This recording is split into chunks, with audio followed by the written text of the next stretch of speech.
Mahirap pag may bagyo o ibang sakuna, kahit para sa mga rescuer na kailangan ding may matuluyan on-site.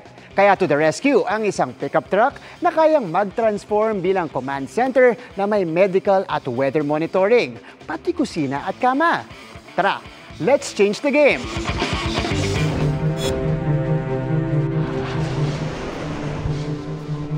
Sa panahon ng sakuna at kalamidad,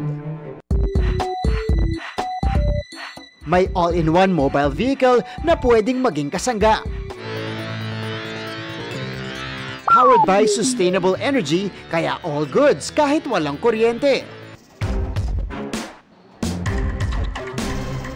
May command center din with localized weather station. Na-equipped with rescue and emergency medical equipment. At kompleto sa amenities gaya ng kusina at detachable portable bathroom. Impressive! Eh! Yan ang Mobile Command and Control Vehicle o MOCOV. Developed by the team of Dennis Abella sa loob ng isang dekada.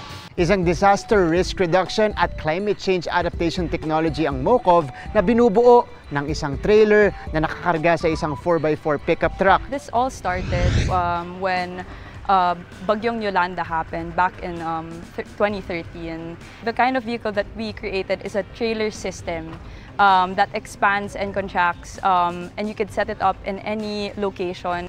Ang MOCOV napapagana ng sustainable energy through solar and wind power na po pwedeng tumagal up to 32 hours. At pag wala na yung energy na yan, meron pa tayong backup generator. Nasa mahigit 10 lungsod na sa National Capital Region ang gumagamit ng MOCOV, kabilang ang Caloocan City.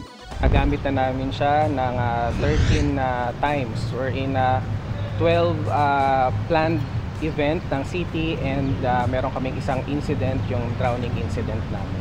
We just want to be able to provide for every single LGU here in the Philippines because we know that they need it. And the urgency for disaster preparedness is so much more needed now. Kapag ka naka-assemble, merong 3 main rooms ang MOCOV. Una muna, itong command room kung saan makikita ang perimeter camera system para ma-monitor nila ang area at itong localized weather station. At iba't ibang communication system nakapaloob dito sa command room.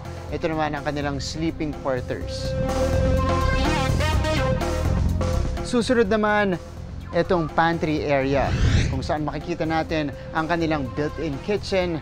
Nagsisilbi ding war room itong ating ikalawang kwarto.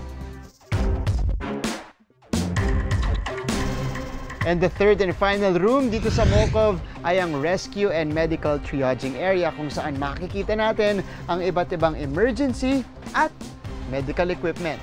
A game-changing modern hub of technology made by Filipinos for Filipinos na perfect for our disaster response here in the Philippines. Para sa GMA Integrated News, ako si Martin Javier. Changing the game!